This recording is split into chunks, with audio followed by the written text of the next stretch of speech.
Pemirsa, apa alasan Persepi melakukan ekspos data dan bagaimana metodologi atau proses penghitungan suara versi hitung cepat para lembaga survei ini sudah hadir Direktur Eksekutif Indikator Politik Indonesia, Mas Burhanuddin Muhtadi. Selamat malam, Mas Burhan. Malam.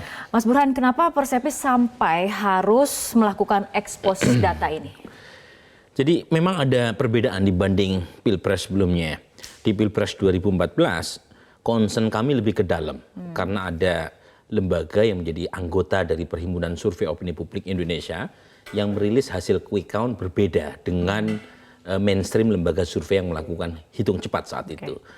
Nah, diantaranya adalah Puskaptis dan CSI. Pada saat audit metodologi dilakukan, kedua lembaga ini tidak hadir, karenanya kemudian dikeluarkan dari Persepi.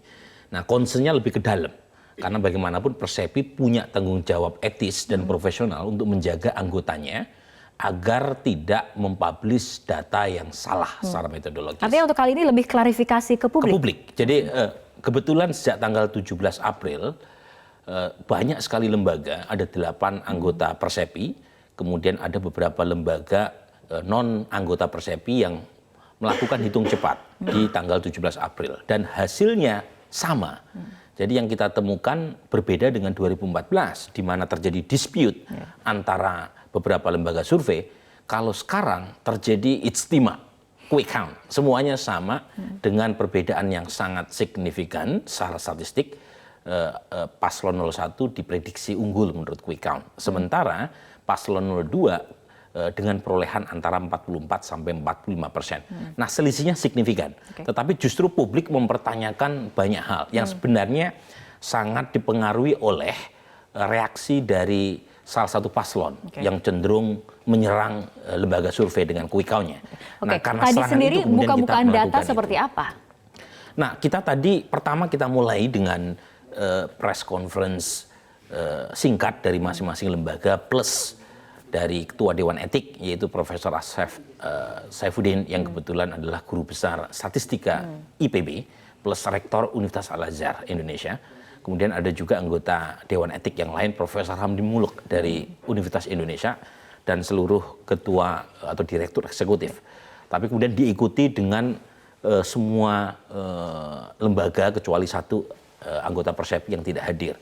Lembaga saya, kemudian ada CSIS, kemudian juga Carta Politika, Indobarometer, masing-masing punya booth, punya meja khusus dengan tampilan layar yang menampilkan kepada publik, kepada media, kepada NGO aktivis yang pengen tahu misalnya sampel kami ada di mana saja, metodologi yang kami pakai apa, kemudian bagaimana proses persiapan quick count, termasuk juga foto-foto dan lain sebagainya. Hal-hal yang selama ini menjadi pertanyaan dibuka, terutama juga ada pertanyaan soal dana, macam-macam. Ini bagian dari pertanggungjawaban Persepi, karena Persepi adalah asosiasi lembaga survei yang kita tahu punya 8 anggota yang melakukan quick count.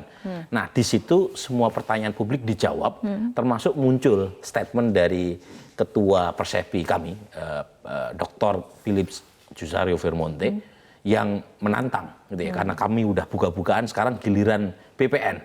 Kalau pengen fair, sana juga buka-bukaan metodologinya seperti apa, dan bagaimana cara BPN mengambil kesimpulan paslon 02 memperoleh 63%. Artinya kali ini Persepi memberikan tantangan kepada kubu BPN untuk sama-sama membuka data agar kemudian transparan di publik seperti itu. Kita akan bahas mengenai hal ini, tapi kita ikuti jeda berikut terlebih dahulu.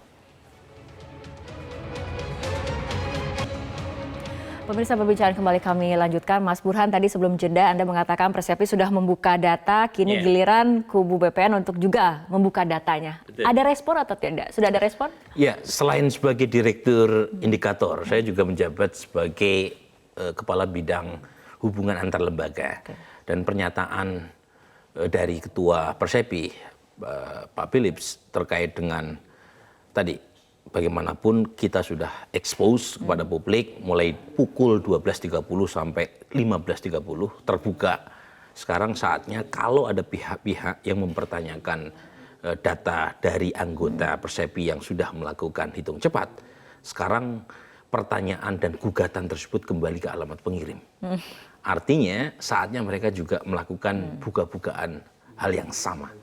Apa yang membuat mereka mengambil kesimpulan suara paslon 02 itu ada di kisaran 62%. Ini penting. Karena asumsi mereka kan real count, sementara asumsi kami adalah quick count. Tetapi yang paling penting, kita mempersilahkan masing-masing mengklaim. Ini bagian dari proses demokrasi. 01 pun menurut salah satu politisi dari PD Perjuangan, data sementara mereka 01 mendapatkan 63%. Sementara data 60% yang diklaim oleh Pak Prabowo, pasangan 02 mendapatkan 63%. Masing-masing punya angka. Sekarang bagian dari proses pendidikan kepada pemilih, silahkan buka kepada publik mana data yang secara saintifik bisa dipertanggungjawabkan. Nah, ini mengenai buka-bukaan data, ada kemudian yang menyoroti bagaimana sebetulnya sampling itu dilakukan. Apakah ini bisa menjadi representasi dari DPT hingga 192 juta? Ataupun basis-basis pengambilan samplingnya apakah memang menguntungkan paslon tertentu atau seperti apa, Mas Burhan? Nah, saya coba membahasakan dengan cara yang lebih mudah. Jadi saya coba bicara dengan bahasa manusia. Kalau kita memasak sayur asem dalam bejana besar, maka seorang yang memasak dengan cara baik, semua bumbu pasti masuk. Dan setelah itu diaduk supaya rasanya menyebar ke seluruhan bejana. Nah, ketika kita ingin mencicipi apakah rasanya sudah enak, kita tidak perlu memakan seluruh sayur asem dalam bejana besar tadi. Cukup diambil sedikit saja dalam sendok, kemudian kita cicipin, kalau rasanya sudah enak, itu artinya rasa tadi udah menyebar, garamnya udah menyebar. Jadi kita tidak perlu makan sayur asem dalam bejana besar tadi untuk mengatakan apakah rasanya sudah enak atau belum. Begitu juga dengan sampling. Sampling tersebut kita melakukan hitung cepat kepada beberapa anggota populasi. Populasinya apa? Populasinya adalah seluruh TPS yang ada di Indonesia. Berapa jumlahnya? Kurang lebih 800.000, 9.000 sekian. Nah, karena itu kemudian kita melakukan proses stratifikasi. Stratified Cluster Random Sampling. Semakin banyak jumlah TPS di satu provinsi, semakin banyak pula jumlah TPS yang menjadi sampel. Demikian juga sebaliknya. Misalnya di Aceh itu total ada 15.000 sekian TPS. Dari total 800-an sekian ribu, 15.000 TPS yang ada di Aceh itu menyumbang kontribusi sekitar 1, sekian persen dari total populasi TPS secara nasional. Nah, dari situ kita bisa menetapkan sampel di Aceh dengan jumlah total sampel yang ditetapkan yaitu 3.000, berarti ada 58 sampel di Aceh. Nah, apakah 58 ini hanya berada di kantong Prabowo? Tidak. Nah, ketika kita melakukan proses pendugaan terhadap populasi TPS secara tidak bias, maka disitulah kunci keberhasilan quick count. Nah, yang menjadi masalah adalah jika real count itu dilakukan dan ternyata data real count yang dilakukan oleh kubu baik 01 atau 02 itu bias datang dari wilayah-wilayah yang menang saja. Jadi kita tahu, Rara, kalau misalnya ada tim ses atau saksi diminta untuk melakukan data real count, yang menang biasanya melaporkan, yang kalah dia ngumpet kemana gitu, menghilang. Nah, kalau misalnya ada ratusan ribu TPS, kemudian sebagian besar datangnya dari kantong-kantong tertentu saja, entah kantongnya Pak Prabowo atau kantongnya Pak Jokowi, meskipun jumlahnya banyak, itu belum tentu representatif. Nah, kami dari lembaga survei itu bekerja atas nama representativeness.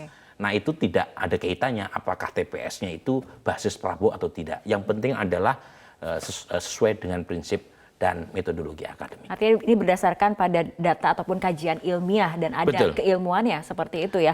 Nah, tapi kemudian sebagai mungkin bentuk edukasi juga kepada warga, ini makna dari quick count ini seperti apa untuk kemudian juga kita diingatkan bahwa ini memang hasil sementara sebagai guidance saja atau seperti apa, Mas Burhan? Awalnya quick count itu tujuannya adalah untuk alat deteksi kecurangan. Jadi biar KPU punya alat pembanding, bukan hanya satu-satunya data yang kita bisa pertanyakan. Nah, jadi quick count itu tujuan awalnya alat kontrol kecurangan. Mengapa demikian? Karena dalam sistem pemilihan kita itu bertingkat-tingkat proses penghitungannya. Jadi buat pemirsa harus dipahami, kita bukan hanya menghadapi pemilu dengan kampanye yang panjang, tapi proses penghitungan suaranya pun panjang. Sampai tanggal 22 Mei baru kita tahu. Nah, di dalam proses penghitungan itu, mulai dari PPS, kemudian PPK, kemudian tingkat kabupaten, tingkat provinsi, itu potensi bertingkat-tingkat itu sangat mungkin terjadi kecurangan. Nah, quick count itu langsung mengambil sampling di TPS. Data di sampling di TPS tadi dikirim melalui data center. Jadi kita memangkas sekian banyak hierarki pemungutan suara. Di situ kita punya semacam peluang untuk memberikan kontribusi agar data quick count bisa menjadi alat pembanding. Nah, ini pertanyaan utamanya. Bagaimana quick count yang bisa memprediksi? Bagaimanapun prediksi itu hanya sekedar bonus. Fungsi utama quick count adalah sebagai alat deteksi kecurangan. Nah, sebagai bonus dalam rangka memberikan pendidikan pemilih itu gunanya adalah karena masa yang terlalu panjang, Rara. Kalau kita tidak punya guidance siapa yang menang, berarti masyarakat dalam posisi kebingungan antara tanggal 17 April sampai tanggal 22. Seharusnya, dan kalau kita lihat rekam jejak lembaga yang melakukan quick count, kami melakukan quick count pertama kali bersama Metro TV tahun 2004. Dan belum pernah ada yang salah. Karena memang quick count itu, ya jujur kami katakan, parameternya mudah. Jadi quick count itu bukan opini, quick count itu data hasil rekapitulasi suara di TPS yang terpilih sebagai sampel. Nah, ketika tanggal 17 April disampaikan, dan kebetulan semua lembaga survei, termasuk yang terafiliasi dengan pasangan 02, hasilnya sama, itu seharusnya masyarakat segera move on. Bahwa memang quick count itu bukan hasil akhir, iya. Tapi paling tidak, quick count memberikan gambaran bahwa nanti tanggal 22 Mei, kalaupun toh ada perbedaan antara quick count dan KPU, dua-duanya bisa dicek. Dan yang paling penting, masyarakat segera move on dan kemudian hidup kepada kehidupan yang normal kembali. Masyarakat sudah move on. Tapi ini singkat saja terakhir. Ini kan ada sejumlah lembaga survei yang dilaporkan ke polisi. Ini sikap dari Persepi ataupun langkah selanjutnya dari Persepi seperti apa, Mas Burhan? Singkat saja. Ya, pertama kami punya divisi hukum. Divisi hukum kami, Bapak Andi Safrani, LLM, itu akan mendampingi 6 anggota Persepi yang dilaporkan ke polisi. Dan yang kedua, tadi juga Bapak Andi Safrani menyampaikan atas seizin dan kesepakatan Persepi kepada publik, kepada media yang luar biasa banyak sekali yang hadir, bahwa selama ini Persepi dan lembaga survei menjadi target dari banyak sekali serangan. Nah, itu bagian dari hak publik untuk mengkritik kami, tetapi Persepi juga mengatakan kita juga punya hak. Kalau misalnya terlalu luar biasa serangannya, Persepi juga mempertimbangkan untuk melakukan langkah hukum juga. Oke, baik. Mas Burhan, terima kasih telah berbincang bersama kami malam hari ini di Prime Time News. Pemirsa, Presiden Joko Widodo mengunjungi pusat perbelanjaan di Jakarta tanpa ditemani keluarga. Apa alasannya? Kami hadirkan informasinya sesaat lagi di Prime Time News.